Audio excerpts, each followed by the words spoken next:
Sumalot na kotse sa India ng araro ng mga pedestrian. Nakaligtas naman kaya ang mga tao mula sa insidente? Ang lagay po ng mga biktima aming ibabahagi maya-maya.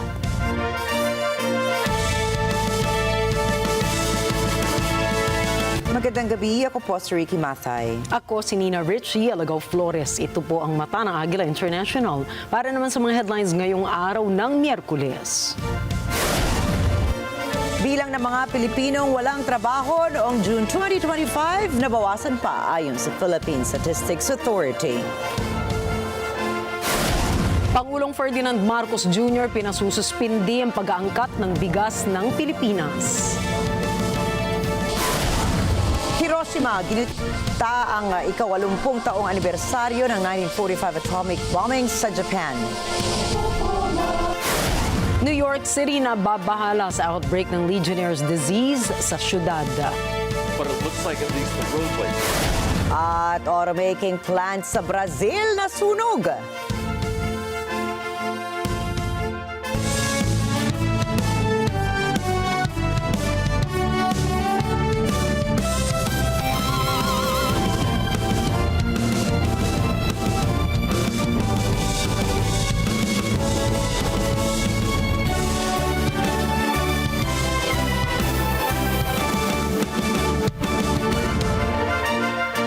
At patuloy pang bumababa ang bilang ng mga Pilipinong walang trabaho noong June 2025. Ayon po yan mismo sa Philippine Statistics Authority o PSA. Sinabi ni National Statistician Dennis Mapa na bumaba sa 1.95 million individuals ang unemployed noong Hunyo mula sa dating bilang na 2.03 million noong May ng taong ito. Ibig sabihin, bumaba sa 3.7% ang unemployment rate noong June mula sa naunang 3.9% ng nakalipas na buwan. Sa kabilang banda, tumaas naman ang employment rate sa bansa sa 96.3% mula sa dating 96.1%. Ayon kay Mapa, may kinalaman ng pagdami ng bilang ng mga Pilipinong nakahanap na ng trabaho noong June, partikular sa industriya ng wholesale and retail trade, transportation and storage, social work activities at iba pa sa pagbaba ng unemployment sa bansa. Ipinag-utos naman ni Pangulong Ferdinand Marcos Jr. na isuspinde ang pag-angkat ng bigas sa ibang bansa sa darating na September 1, 2025. Ayon kay Presidential Communications Office Secretary Dave Gomez, layo ng direktibang ito ng Pangulo na protektahan ang mga magsasaka mula sa mababang presyo ng palay o unmilled rice ngayong harvest season. Inilabas anya ni PBBM ang direktiba kasunod ng konsultasyon ng Pangulo sa kanyang gabinete sa sidelines ng kanyang 5-day state visit sa India. Ito anya ay batay din sa rekomendasyon ni Agriculture Secretary Francisco Chu Laurel Jr. Sinabi pa ni Laurel na makatutulong ang suspensyon para maiwasan ang pagkaantala sa value chain ng bigas sa merkado. Subalit, paglilinaw ng kalihim, saklaw lamang ng ban ang imported the well-milled and regular milled rice at hindi kabilang ang fragrant o basmati rice. Inaasahang magtatagal ang suspensyon ng 60 araw.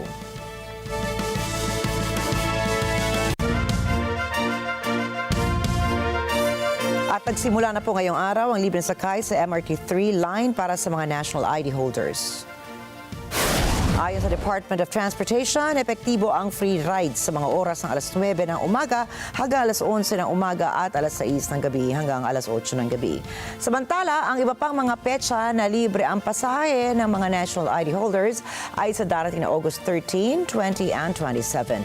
Ang libreng sakay sa nasabing mass transport ay alinsunod sa atas ni Pangulong Ferdinand Marcos Jr. na palawakin pa ang gamit ng national ID. Posibleng manong nagsagawa ng intelligence gathering ang Chinese research vessel na namataan kamakailan sa Babuyan Island ayon kay U.S. Maritime expert Ray Powell. Sinabi ni Powell na kapansin-pansin ang pagbagal ng kilos ng Chinese research vessel na Xiangyang-Hong 05 sa pagitan ng 1 hanggang 2 knots sa labas lamang ng Territorial Sea, kanluran ng Babuyan Island. Bagaman hindi niya ito nagsagawa ng survey sa loob ng Exclusive Economic Zone o EEZ ng Pilipinas, posibleng sinamantala ng barko ng China ang pagkakataon para makakalap ng intelligence habang dumaraan sa lugar. Saad pa ni Powell, dumaan sa Luzon Strait noong Hunyo ang Xiangyang-Hong 05 bago magsagawa ng 40-day survey sa may silangan ng Guam. Tumaas naman ang pangamba at takot ng mga residente ng Puerto Princesa matapos bumagsak ang rocket debris ng Chinese Long March 12 sa Palawan. Nakarinig din kasi sila ng isang malakas sa pagsabog sa himpapawid bandang alas 6:45 ng gabi. Ipinakita ng Philippine Space Agency o PhilSA ang diagram ng tinatayang drop zone ng Chinese rocket na malapit sa maritime territory ng Pilipinas. Hinikayat din ng PhilSA ang publiko na huwag hawakan ng posibleng debris ng rocket. Samantala, hinikayat ng Department of Foreign Affairs ang lahat ng mga estado na isagawa ang kanilang mga space activities sa isang kilos na naaayon sa interes ng ibang estado. Sinabi naman ni Presidential Communications Office Undersecretary Claire Castro na may kasunduan. Noong 2023, sina Pangulong Ferdinand Marcos Jr. at Chinese President Xi Jinping na panatilihin ang naaangkop na komunikasyon ukol sa paglulunsad ng mga rocket launches at mga posibleng maging epekto nito. Pag-aaralan niya ng pamahalaan kung may nalabag ang China sa nasabing kasunduan. Kinondena rin ng National Security Council ang responsabling rocket testing ng China na nakaalarma sa mga residente ng Puerto Princesa. Nagpadala na rin ng mga otoridad ng mga ground and aerial vehicles sa Palawan para hanapin ang sinasabing rocket debris.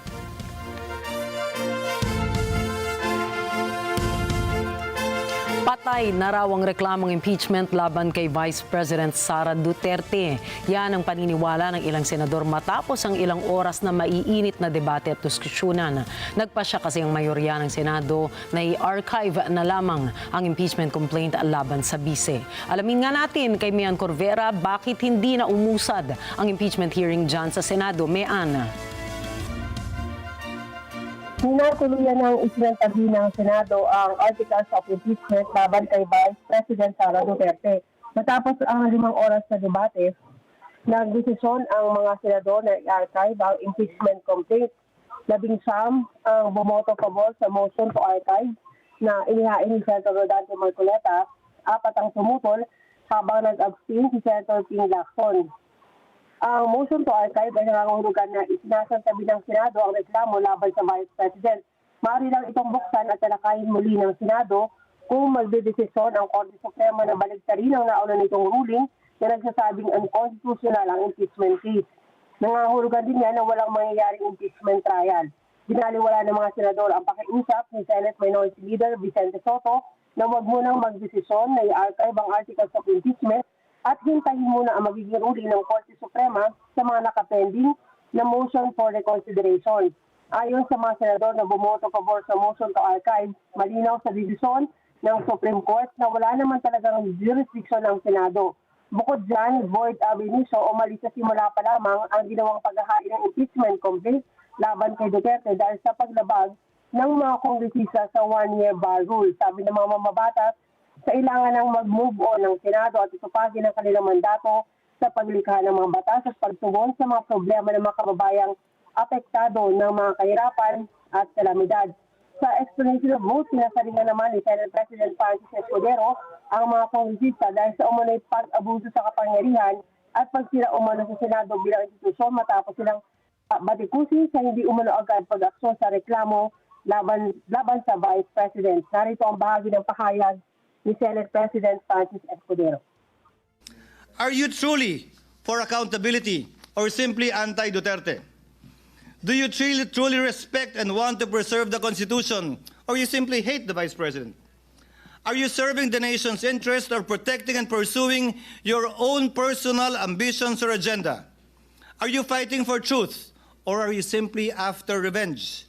Do you really want a trial or do you just want a conviction? Do you really believe that we are wrong? Or do you simply think and feel entitled and believe that you are always right. Na-interview ng mag-adjourn ang sesyon ng Senado ngayon muna at tatapos na nga ang botohan sa pamagitan ng hulang boto ni Senator Juan Miguel Zubiri. Balik sa inyo. Maraming salamat sa iyo, Mayan Corvera. Mata natin dyan sa Senado. Samantala, no third party should meddle in territorial and maritime rights issues in the contested waters. Yan po ang bahagi ng pahayag ni Chinese Foreign Ministry spokesperson Ko Jiakun patungkol sa pagsasanay ng mga Navy ng Pilipinas at India sa West Philippine Sea kamakailan lamang. Sinabi rin ni Ko na dapat resolbahin ang mga hidwaan tungkol sa teritoryo, karapatang pandagat at mga interes sa pamamagitan ng negosasyon at konsultasyon ng mga bansang direktang kasangkot. Hindi naman nagbigay ng anumang komento ang Department of Foreign Affairs sa sinabi ng China. Susunod, Japan ginunita ang ika-80 taong anibersaryo ng Hiroshima bombing. Kapatid ng isang bihag ng Hamas na nawagan sa United Nations. At New York City nababahala sa outbreak ng Legionnaire's disease sa syudad. Yan at iba pang mga balita sa pagbabalik ng mata ng Agila International.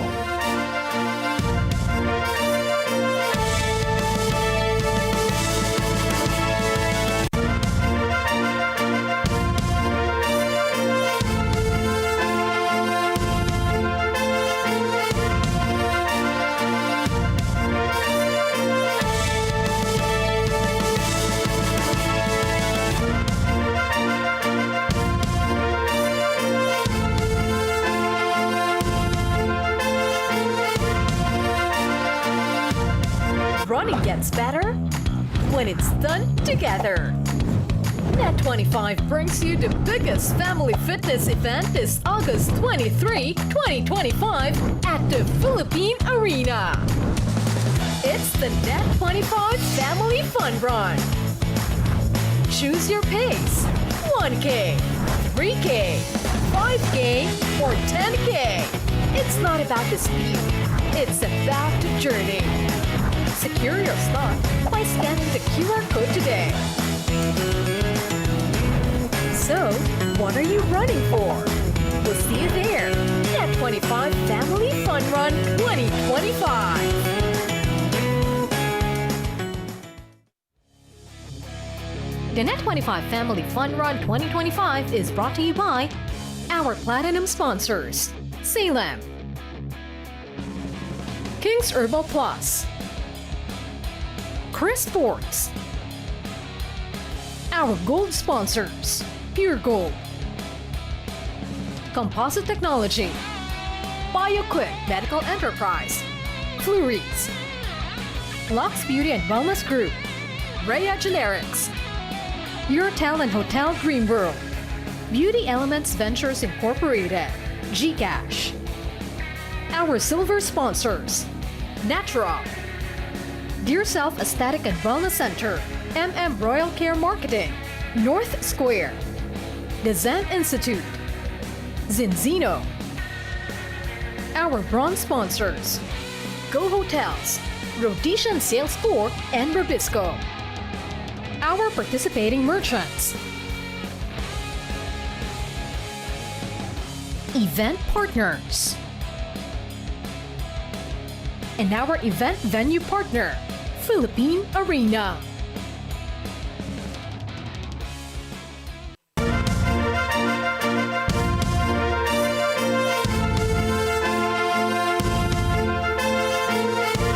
Nagtipo ng libu-libong tao sa Hiroshima Peace Memorial Park upang ipagdiwang ang ika-80 anibersaryo ng nangyaring pagsabog ng atomic bomb noong 1945. Naganap ang memoryal ng 15 o 8:15 ng umaga kung saan ito ang eksaktong oras na sumabog ang uranium bomb na Little Boy sa lungsod ng Japan.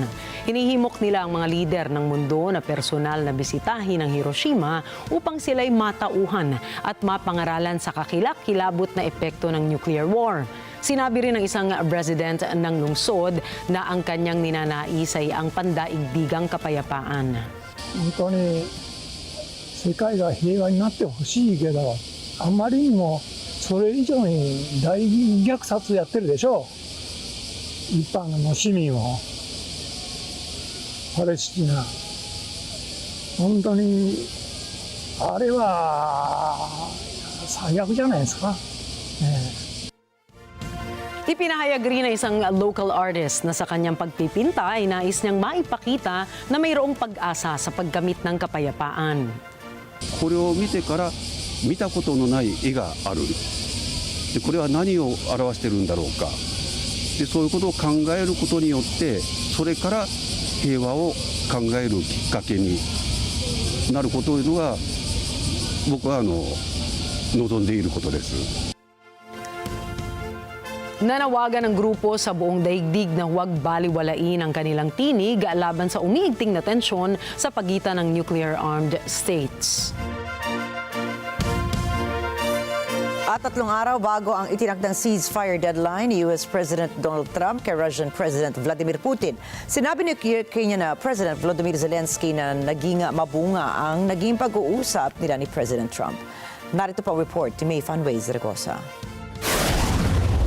Noong Martes, sinabi ni Ukrainian President Volodymyr Zelensky, nag-usap sila ni Pangulong Donald Trump ukol sa pagwawakas ng labanan sa pagitan ng Kiev at Moscow. Gayun din ang ukol sa bantang sanctions ni Trump sa Russia at pagsasara ng US-Ukraine drone deal. Sa kabuuan, sinabi ni Zelensky naging produktibo ang kanilang konversasyon ng Pangulo. Kamakailan nagbigay si Trump ng August 8 deadline kay Russian President Vladimir Putin na makipagsundo na sa Ukraine kundi ay haharap ito sa mas mabigat na sanctions mula sa US. Sa X, sinabi ni Zelensky na alam ni Trump ang ukol sa pag-atake ng Russia sa Kiev at sa iba pang bayan at komunidad ng Ukraine. Patungkol ito sa tumitinding drone at missile attacks ng Moscow. Nagbabala si Trump na papatawan nito ng panibagong sanctions ang Russia at magpapatupad ng 100% taripa sa mga bansa na bumibili ng langis nito. Subalit ayon sa sources na malapit sa Kremlin, tila hindi aayon si Putin sa ultimatum na ito. Samantala, sinabi naman ni Zelensky na handa itong sarahan na ang kasunduan sa US ukol sa pagbili ng Ukrainian drones na katumbas ng pinakamalakas na kasunduan sa halagang $30 billion. Dagdag nito, nagpahayag na ang mga kaalyado sa Europe na magbibigay ng may $1 bilyong upang ipambili ng mga armas mula sa US. May Fema Zaragoza para sa Mata ng Agila International. Trusted, connected, on point. Isang gas facility sa rehiyon ng Odessa sa Ukraine ang umano'y binomba ng Russia. Ayon kay Ukrainian President Volodymyr Zelensky, tinarget ng Russia ang isang gas facility sa rehiyon ng Odessa. Pinahayag niya rin na ang pag-atake ay naglalayong sirain ang paghahanda ng bansa sa nalalapit na taglamig.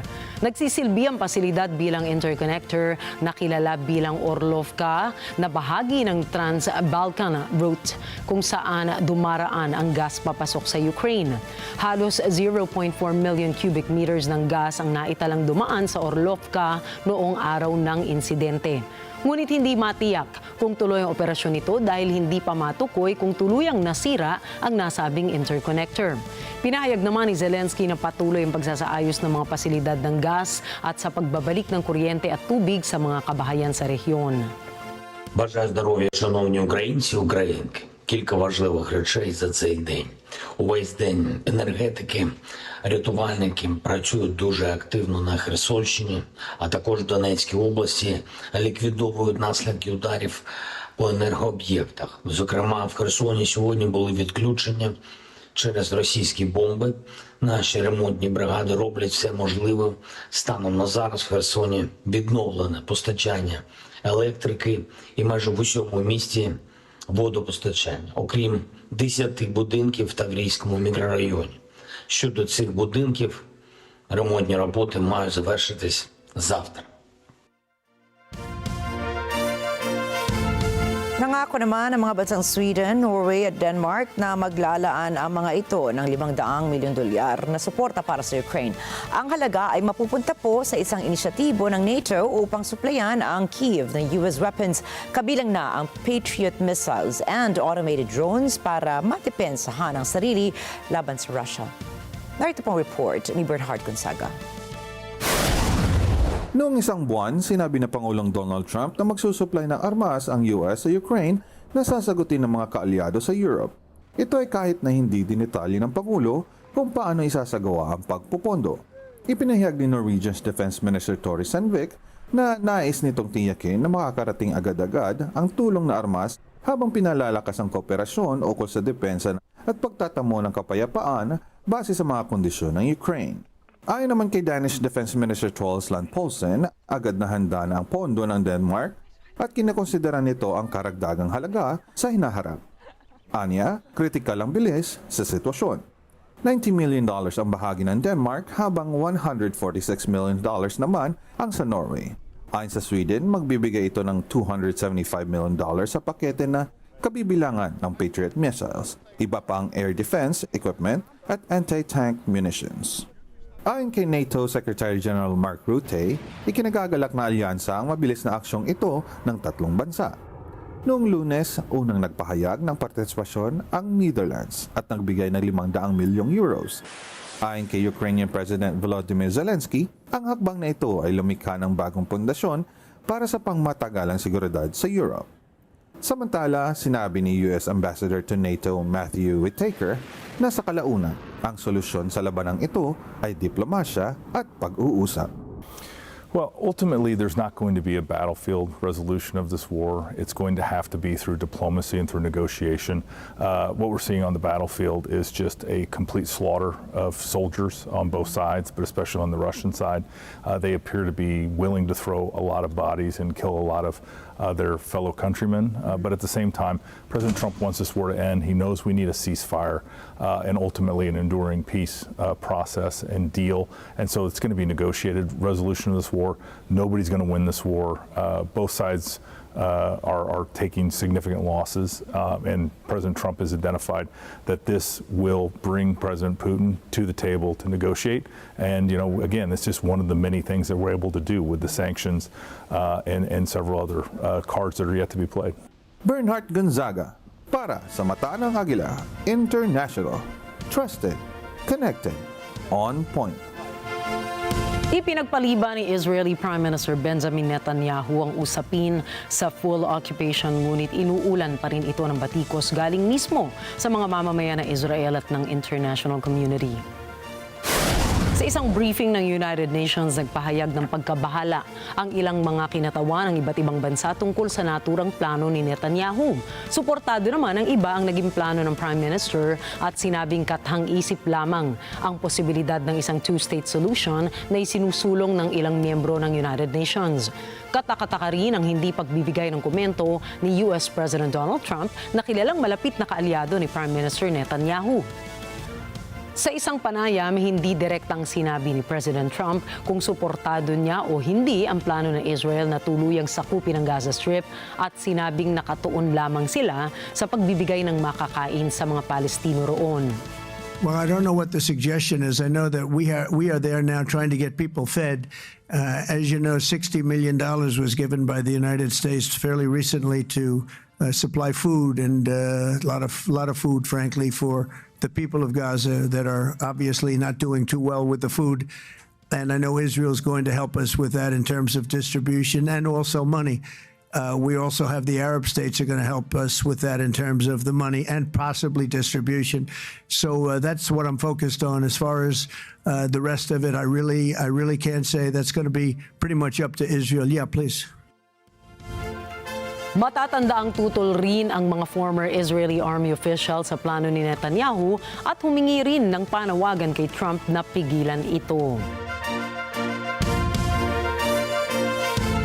Nanawagan ang kapatid ng isa sa mga hostages na militanteng grupo ng Hamas na tulungan ang kanyang kaanak, pati na rin ang mga natitira pang bihag.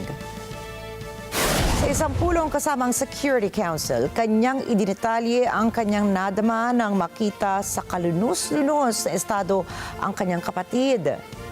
We must call for humanitarian aid to reach the hostages. While aid flows into Gaza to help the population, the hostages are being denied even the most basic necessities of life. They haven't received a shred of humanitarian aid since they were captive. This is a flagrant violation of international law. This past weekend, we received a new video from hell. We were reminded just how much more cruel and inhumane Hamas and its sick partners are. My brother was a living skeleton. He had barely the strength to move or speak. His voice barely recognizable. In that video, my little brother was forced to speak to the world and then actively began to dig his own grave inside a filthy, dark tunnel in Gaza. Nagpahayag naman ng pagkabahala si UN Assistant Secretary General for Europe, Central Asia and the Americas, Ms. Rolavyanska, sa binabalak ni Prime Minister Netanyahu na full occupation ng Gaza. So the latest reports regarding Prime Minister Netanyahu's possible decision to expand Israel's military operations through the entire Gaza Strip, if true, are deeply alarming. This would risk catastrophic consequences for millions of Palestinians and could further endanger the lives of the remaining hostages in Gaza. Matatandaang nagpahayag na si Netanyahu ng kagustuhan nitong masakop ang kabuuan ng Gaza na ayon sa kanya ay paraan upang mapuksa ang Hamas. Binatikos naman ni Acting Representative to the United Nations ng Estados Unidos, Dorothy Shea, ang two-state policy na isinusulong ng UN. We must be clear that unproductive publicity stunts like last week's two-state solution conference and unilateral announcements regarding recognition of a Palestinian state undercut the efforts of mediators and prolong the war. Inihalin tulad ng isang U.S. military contractor ang sistema ng aid distribution ng Gaza Humanitarian Foundation sa dystopian survival series na Hunger Games. Maalalang noong Hulyo, 20 katao ang namatay sa isang stampede habang nakapila sa pamamahagi ng pagkain. Narito ang balita mula kay Anjo Milano. Ito si Anthony Aguilar, isang dating contractor para sa UG Solutions. Isang bayad na kumpanyang nagbibigay ng seguridad sa aid delivery sa Gaza. Ayon kay Aguilar, nagpapasabog ng tear gas at warning shots ang security personnel sa mga nagugutom na Gazans na dumudumog sa distribution points na pangit ang pagkakadisenyo. Inilarawan ni Aguilar ang sistema ng pamimigay na parang the Hunger Games. We would place all of the aid on a site in piles and rows, kind of like, imagine if you will, the Hunger Games. When distribution happened, the Israeli Defense Force would release the large crowd and the building crowd of Palestinians from a security line about a kilometer away, respectively to each site, depending on which site we were using. And then that would turn into only what I could describe as like the Gaza Olympics or the survival of the fittest, that it just became an all-out race to the sites to get the aid. Dagdag ni Aguilar, matira-matibay ang labanan para lamang makakuha ng ipapakain sa kani-kanilang mga pamilya. Karamihan ay ilang araw bago muling makakain. That created in itself a lot of chaos, a lot of people moving. The entry and the exits at each sites were very narrow and constrained. So imagine a large crowd of people, thousands of people moving through an area, coming into a very narrow point on a site that's surrounded by berms and razor wire. So everybody's contained in this site, fighting for survival. I mean, these people are starving. They're dying. They need food. Fighting for survival, literally, to get food and then pushed off of the site by UG security by using pepper spray, tear gas, stun grenades, also shooting warning shots at the crowd as they leave. At kahit paalis na mula sa distribution points, ayon kay Aguilar, pinapaputukan pa rin ng Israeli military ang Gazans upang tiyakin na hindi maglalayag ang mga ito. And as the crowd leaves, they're also being fired upon by the IDF, who are firing warning shots at them to keep them going a certain direction. So if you just imagine thousands of people, a congested site, one way in, one way out, people fighting for survival, women, children, the elderly, men, the disabled. Trying to control that is impossible. Pinatatakbo ng Gaza Humanitarian Foundation o GHF ang aid distribution sites. UG Solutions naman ang naghahatid ng seguridad para sa foundation. Itinatanggi nito ang pahayag ng dating empleyadong si Aguilar na ayon sa UG Solutions ay nasisante dahil sa hindi maayos na pagtatrabaho. But contrary to what Mr. Aguilar says, no UG personnel have ever directed warning shots at civilians. On the ground in Gaza, warning shots are directed upwards, in the air, and towards the coastline, not towards folks seeking aid. Let me be clear. The allegations from Mr. Aguilar regarding the use of force are false. Nagsimulang mamahagi ng food packages sa Gaza ang GHF noong Mayo. Ito ay nang maghigpit ang Israel sa aid distribution ng United Nations na ayon sa Israel ay nauuwi lamang sa kamay ng Hamas. Itinanggi naman ng Hamas ang pagnanakaw ng tulong. Ayon sa UN, hindi ligtas at labag sa tinatawag na humanitarian impartiality ang paraan ng pamamahagi ng tulong ng GHF. Samantala, ayon sa GHF, milyon-milyon ng pagkain ang naipamahagi nito sa desperadong Gazans. Ang GHF ay suportado ng Estados Unidos at ng Israel. Andrew Milano para sa mata ng Agila International, trusted, connected, on point. Nahinto naman ang gawain sa Texas House of Representatives noong Lunes matapos umalis palabas ng estado ang 12 ng Democrats at iniwan ang Republican-dominated House ng walang quorum. Kontra po ang Democrats sa pagbabago ng electoral boundaries na naisip Pangulong Donald Trump upang palakasin ang tsansa ng Republican sa darating na midterm elections. Chantel Santos para sa karagdagang mga detalye. Nagbanta ang galit na si Texas Governor Greg Abbott na aalisin nito ang absent na representatives sa kani-kanilang mga pwesto. Nag-issue rin ng House ng civil arrest warrants para sa tinatawag na truant members nito. Inutusan na rin ng state troopers na hanapin ang mga ito at arestuhin, subalit wala namang otoridad ang mga ito sa labas ng Texas. Higit sa 50 Texas Democrats ang umalis sa estado. Ayon kay political science professor Kirby Goidel, malamang ay alam ng Democrats na kalaunan ay matatalo sila sa labang ito ukol sa pagtatatag ng panibagong electoral map. I think really what they're saying is we want to show that we're fighting this tooth and nail as hard as we possibly can because this is bad, this is rigged, this is not how a democracy should work, and they want to make that case as effectively for as long as they can. But I don't think they really believe they're going to be successful enough to keep this map from getting voted on and getting passed by the Texas House. Ayon kay Abbott, maaaring magpasya ang mga korte na ipinatalana ng mga mambabatas ang kanilang mga pwesto nang abandonin nila mga ito at sinadyang hindi magpakita. Subalit hindi tiyak ni Goidel kung ganito nga ang magiging pasya ng mga korte. The governor has said potentially he's going to see if he can get a court to rule that they vacated their office, which would allow them to have a lower threshold for a quorum and potentially to appoint replacements. I don't know that there is a non-binding legal opinion that says that this is possible. I'm not sure it would pass court muster. Samantala, nagprotesta ang mga demonstrador sa labas ng Governor's Mansion laban sa redistricting plan. Chantel Santos para sa mata ng Agila International, trusted, connected, on point.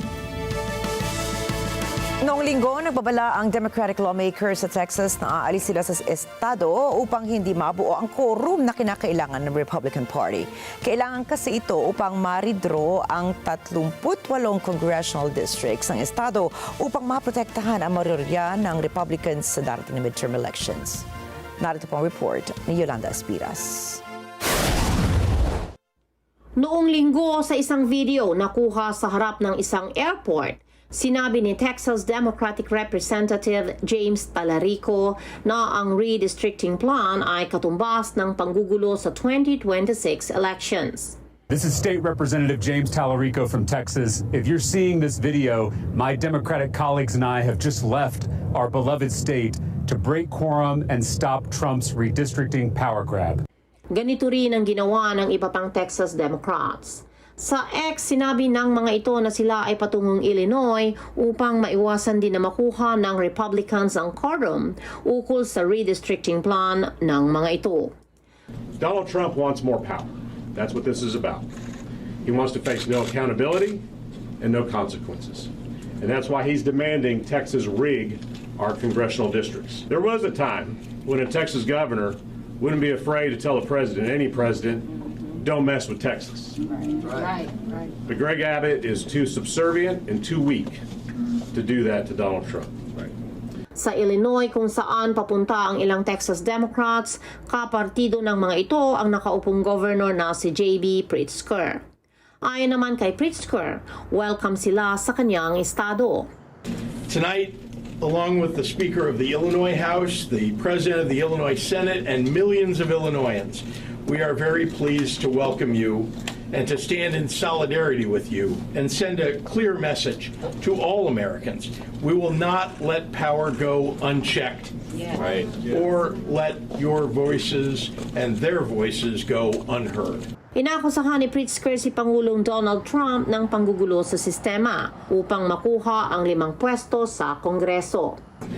So Trump came up with a new scheme, rig the system by ramming through a corrupt mid-decade redistricting plan that would steal 5 congressional seats, silencing millions of voices, especially Black and Latino voters. Tinawag nitong katapangan ang ginawang pansamantalang pag-alis ng Texas Democrats sa estado. Texas Democrats were left no choice but to leave their home state, block a vote from taking place, and protect their constituents. This is a righteous act of courage. Samantala sinabi ni Republican Governor Greg Abbott na sinumang Democrat House member na hindi babalik ay aalisin sa Texas House. Isinusulong ni Trump ang redistricting plan na ito at sinabing inaasahan nitong makuha ang 5 karagdagang House Republicans. Hawak ng Republicans ang makitid na 220 to 212 majority sa House of Representatives. 3 Democratic-held seats ang bakante ngayon matapos mamatay ng mga ito. Yolanda Espiras para sa mata ng Agila International. Trusted, connected, on point. Nababahala ngayon ang New York City sa paglala ng kaso ng Legionnaire's disease matapos pumatay ito ng 2 tao. Ayon sa datos ng City Health Office, nasa 58 katao na ang dinapuan ng naturang sakit mula pa noong Hulyo. Sa naging investigasyon ng health officials, may kinalaman ang cooling tower sa pagkalat ng Legionnaire's disease sa Central Harlem. Ang Legionnaire's disease ay isang uri ng pneumonia na nakukuha sa Legionella bacteria. Karaniwang nabubuhay ang bacteria mula sa maligamgam na tubig at kumakalat sa mga water systems ng gusali. Natatagpuan ang mga ito sa mga showerheads, hot tubs at pati nga sa mga cooling towers. Ayon sa US Centers for Disease Control and Prevention, kabilang sa mga sintomas ng sakit ay ubo, lagnat, pananakit ng ulo at kalamnan at hirap sa paghinga. Inabisuhan naman ng health center ang mga pasyente na agad magpakonsulta sa mga doktor para mabigyan ng tamang antibiotics kontra sa sakit. Humingi po ng tawad ang dating First Lady ng South Korea na si Kim Kyung-hee nang siya ay humarap sa investigasyon tungkol sa katiwalian. Nahaharap siya sa mga kasong stock fraud, bribery at illegal influence peddling. Sa kabila nito, tinawag niya ang kanyang sarili na nobody. Matatanda ang na-impeach ang asawa nitong si dating Pangulong Yoon Suk-yeol dahil sa pagdedeklara ng martial law. Susunod, viral video ng pambubuli sa China nagresulta sa malawakang protesta. Gilas Pilipinas, bigo kontra Chinese Taipei. At Bini, sumabak sa viral na e-trike karaoke challenge sa Los Angeles. Mga detalye po ng mga balitang yan at iba pa mga balita sa pagbabalik pa rin na Mata ng Agila International.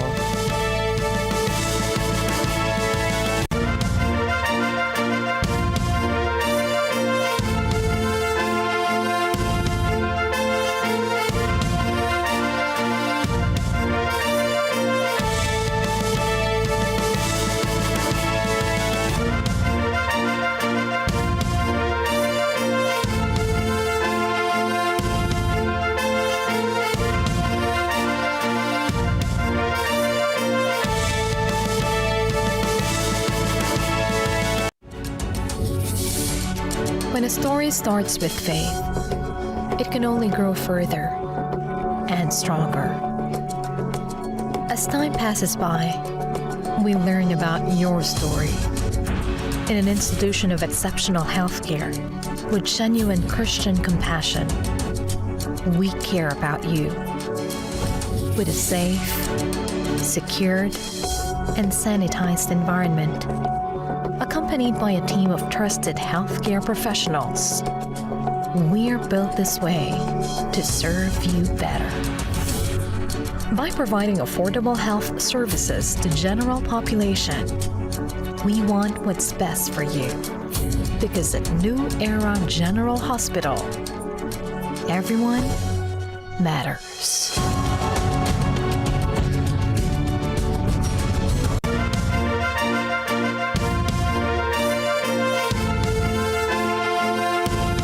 Mag-aalok ng libreng E-Visas ang gobyerno ng India para sa mga turistang Pilipino na bibisita sa kanilang bansa. Inanunsyo ito ng Indian Prime Minister Narendra Modi kasunod ng bilateral meeting nito kasama si Pangulong Ferdinand Marcos Jr. Layo nitong palakasin ang turismo at ugnayan ng Pilipinas at India sa pamamagitan ng pagkakaloob ng visa-free entry.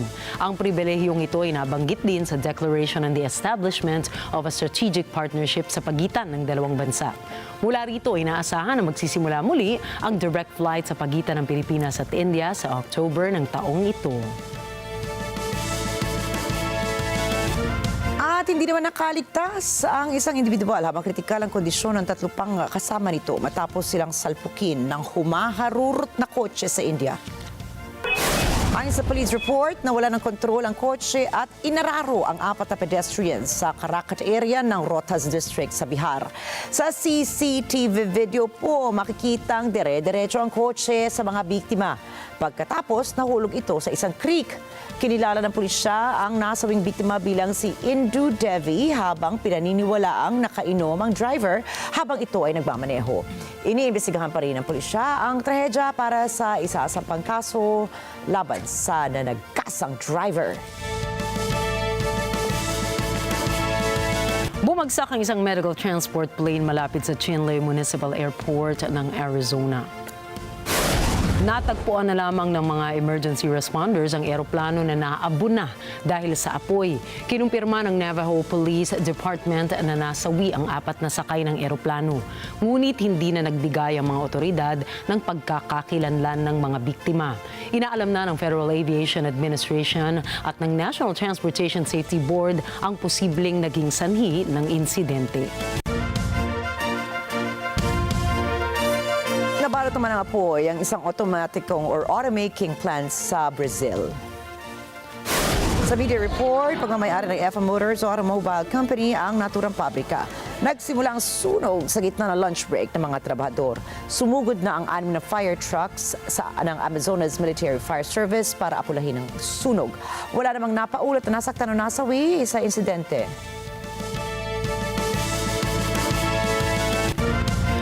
Inaharang ng Brazilian police ang 103 kilong ginto mula sa isang truck sa Roraima.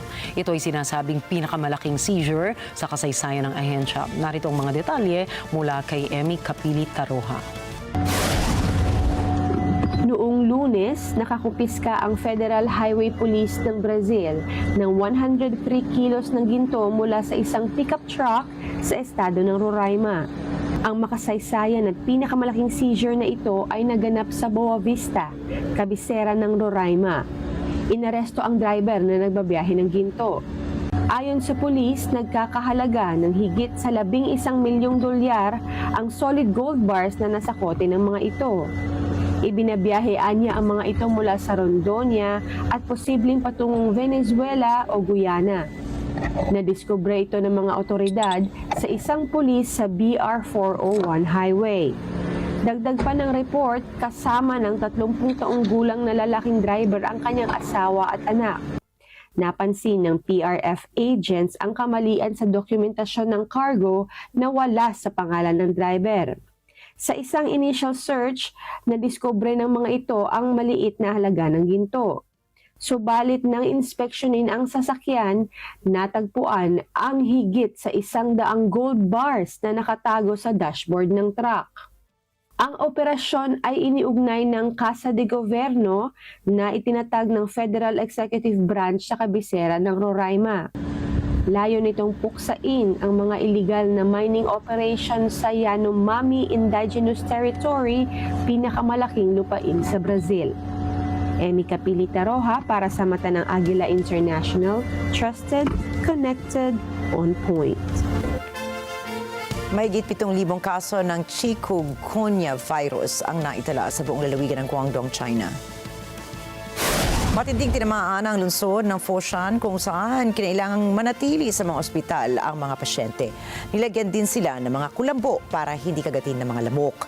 Ayon sa mga doktor, makakauwi lamang ang mga pasyente kapag sila ay nagnegatibo na sa lab results.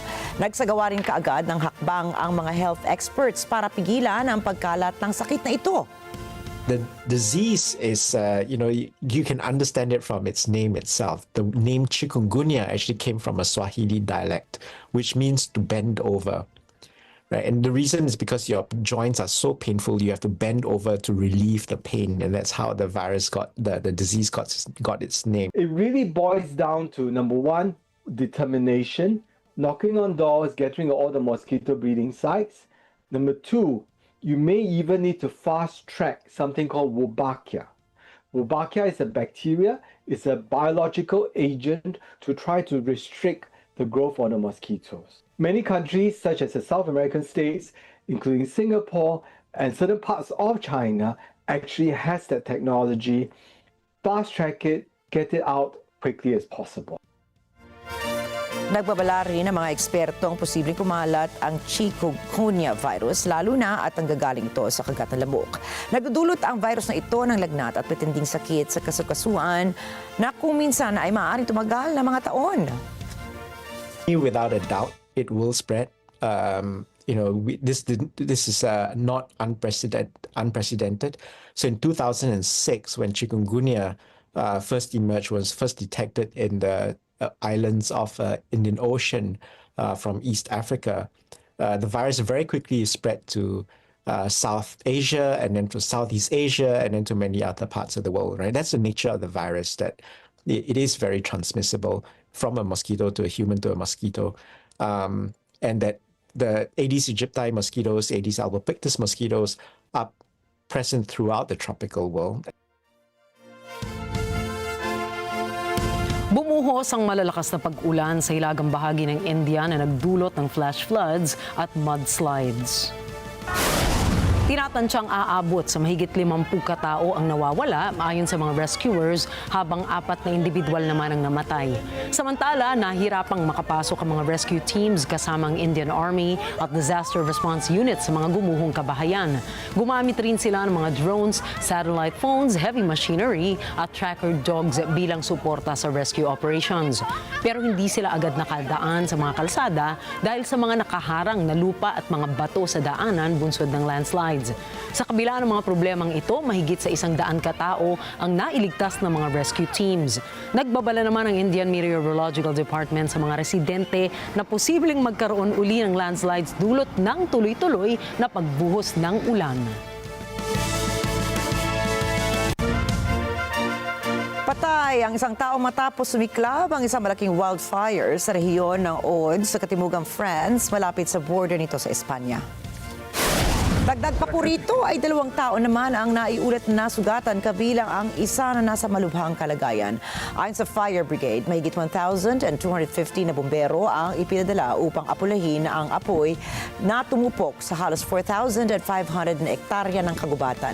Ayon kay Colonel Alexandre Jouchard ng Civil Protection Agency, patuloy ang kanilang operasyon upang makontrol ang sunog.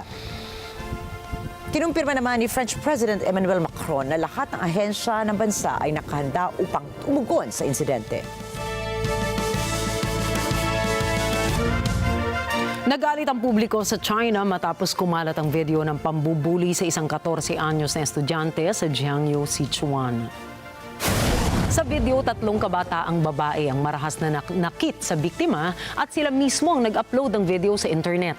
Agad kumilo sa mga otoridad matapos umani ng batikos ang video. 2 sa mga sangkot ay ipinadala sa correctional school. Maraming netizens ang hindi natuwa sa parusa at naniniwalang masyadong magaan ang naging aksyon ng gobyerno laban sa bullying. Dahil rito, nagprotesta ang mga residente sa harap ng City Hall at istasyon ng pulisya. Lumala ang tensyon nang rumesponde ang mga pulis gamit ang puwersa. May ilang release lang sinaktan at dinampot ng kapulisan, may naiulat ding internet interruption sa lugar. Umalma rin ang mga tao sa social media censorship matapos mabura mga post tungkol sa insidente. Dahil sa pangyayari, muling nabuksan ang usapin tungkol sa pagbabago ng batas para sa mga menor de edad na sangkot sa karahasan.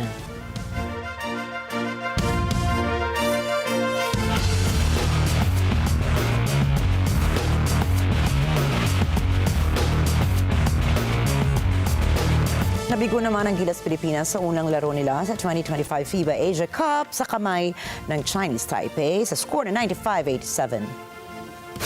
Dominado ng Chinese Taipei ang laro kung saan sa simula pa lamang ay hindi na pinalamang ng Taipei ang Gilas Pilipinas.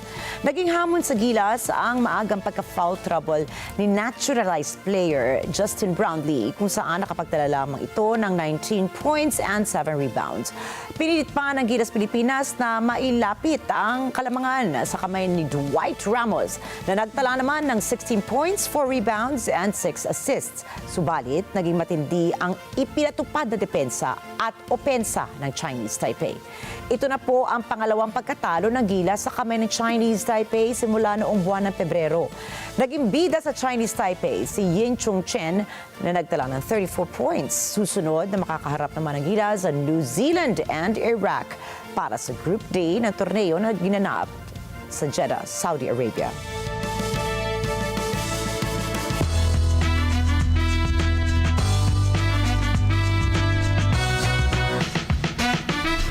Napasabak ang P-pop Nation's P-pop girl group na BINI sa viral na E-Try Karaoke Challenge na ginanap sa Los Angeles.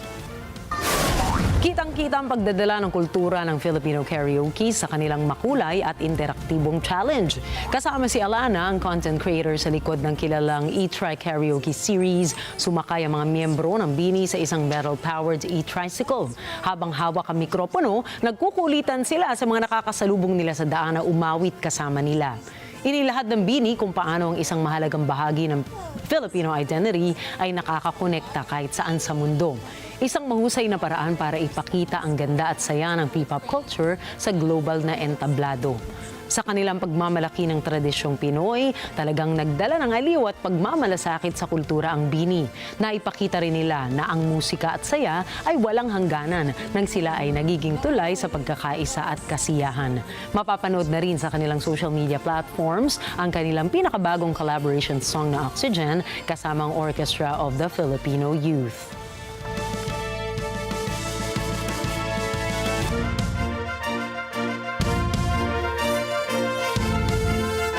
Sa iba pa mga balita, mula naman po sa cat-themed cosplay hanggang sa celebrity kitties at kakaibang merch, kanya-kanyang pakulo ang dala ng cat owner sa pinaka-aabangang CatCon 2025. Mula pa po sa Pasadena, California, narito si Net 25 correspondent Alan Basalyahe para sa nakakatuwang report. CatCon celebrates its 10th anniversary, bringing all the warm, fuzzy, feline feelings that has happy fans purring like a kitten. It's really nice to be able to just see a bunch of other cat lovers just in one place. It is encouraging to know that there's so many other people in this area that just love cats. Everyone's complimenting each other on their outfits, on their gear, but also it's a great place to be with people who enjoy the same things. Over the past 10 years, we've just grown more. We're seeing a lot more people coming from all over the country, all over the world. It's really a celebration of cats and pop culture. We have over 200 exhibitors, 200 kittens, and a lot of immersive activations. We have emerging artists, we have established artists, but also, Pasadena has been our home since 2017, and we really want to give back to the community that has supported us for so long. We've come over with the Australian Firefighters calendar. Proceeds from the calendars go towards good causes. One of the calendars we do is with firefighters and cats. A lot of them are rescue cats. Naturally, being one of the biggest cat conventions in the world, why not be here? Firefighters, cats, makes sense. Willow's Tail was actually inspired by a little rescue cat I found 8 years ago. She's a black cat with big eyes, and I thought, what is she thinking about? It inspired me to create this imaginary world, which the books are about. And so I have now 4 books in the series, picture books for little kids, and I have 2 animations. While worlds of imagination are all well and good, in reality, we wondered what pet owners might be willing to trade their cats for. More cats. A duplicate of them. I don't know. I'd get in trouble if I trade the cats in. I don't think anything. Nothing. I can't get rid of my babies. Cat moms and dads universally agree that they wouldn't trade their cat for anything because cats are family. And so ask yourself, would you trade out anyone in your family? Reporting from Pasadena, California, I'm Alan Basalyahe for Mata ng Agila International. Trusted, connected, on point. Ayun, may tanong si Alan. Phone-in question siya. Would you trade anyone in your family? I don't think I will ever trade anyone in my family. Oo naman. Alam mo, mahal na mahal natin mga alaga nating hayop. Pero wag pong kalilimutan, syempre tayong mga tao muna ang pinaka-prioridad naman talaga. Yung survival muna po natin bago pa ang iba pang nilikha ng Diyos. Ikaw, Alan, yung trick question mo, ha? At saka, besides, pag tayo naman, like kami ni Nina, we're cat people. Mahilig kami sa mga pusa. We're cat women. Diba? Cat women tayo. Meow. Ganun pala, Okay. We treat our cat pets as family naman talaga. Oo, totoo yan. Diba? Kapamilya namin talaga sila. Pero ako, meron lang akong pet peeve. Uy, pun intended. Pun intended. Nakikita ko halimbawa sa mga restaurants. No? Yung iba sa pagmamahal nila sa mga alaga nila, iniuupo nila yung mga alaga nilang aso. Sa parehong upuan kung saan umuupo ang mga customer ng mga restaurants. Honestly and personally, I don't mean, and I'm not speaking for anyone else, hindi ko gusto kasi it could be that some people might have allergies. Right. Kung uupo sila doon, isipin mo yung aso mo naglalakad yan sa kalsada. Right. Tapos hindi naman siya parang tao na ganito tayo maupo. Sila buong 4 na paa nila nandun sa upuan, di ba? Ang sa akin, respeto rin. Oot, mahal mo yung alaga mong hayop, pero respeto rin dun sa ibang tao. Itong mga customers yan, nagbabayad yan para umupo at kumain dun sa restaurant, di ba? Parang ganun lang. Alam ba, parang may naalala ko lang, siguro hindi naman tungkol sa pets ngayon, pero nasabi mo nga upuan. Viral kasi ngayon sa mga social media, yung mga, what do you think naman, yung mga overweight naman na people who are being asked to pay an extra seat sa mga airlines, di ba? Para sa Pilipinas, wala pa naman tayong narinig na ganyan. Pero nakita ko kasi viral ngayon yan sa western countries. Mahirap yan. Alam mo, like ako ngayon na tinatanong mo yan, parang ang hirap siya sagutin. Pero naaalala ko dati, meron kaming nakasakay sa jeep, nung nga panahong commuter pa ako. merong akong nakasakay na siya na yung nagkusang magbayad ng pang-dalawang tao. Kasi alam niya na yun yung inuukupan niya. I think at the end of the day, it's To really impose about it, I'm being not sure, considerate to other people. Whether it be regarding your pets, diba? Or anything else, I think talaga, sabi nga nila, ano ba yun yung nauso dati? You, look at me, I'm so demure, so considerate. Mindful, so mindful, so demure. Siguro, it's really ganun about empathy talaga, no? Ayan, so, abangan niyo po ulit kami bukas para sa iba pang nagbabagang balita mula sa iba't ibang panig ng mundo. Dahil narito po kami ni Nina upang maghatid ng balita. Saan mang dako ng mundo? Magandang gabi, ako po muli si Ricky Matay. Ako naman si Nina Richie Alago Flores at ito po ang Mata ng Agila International Trusted Connected on Point.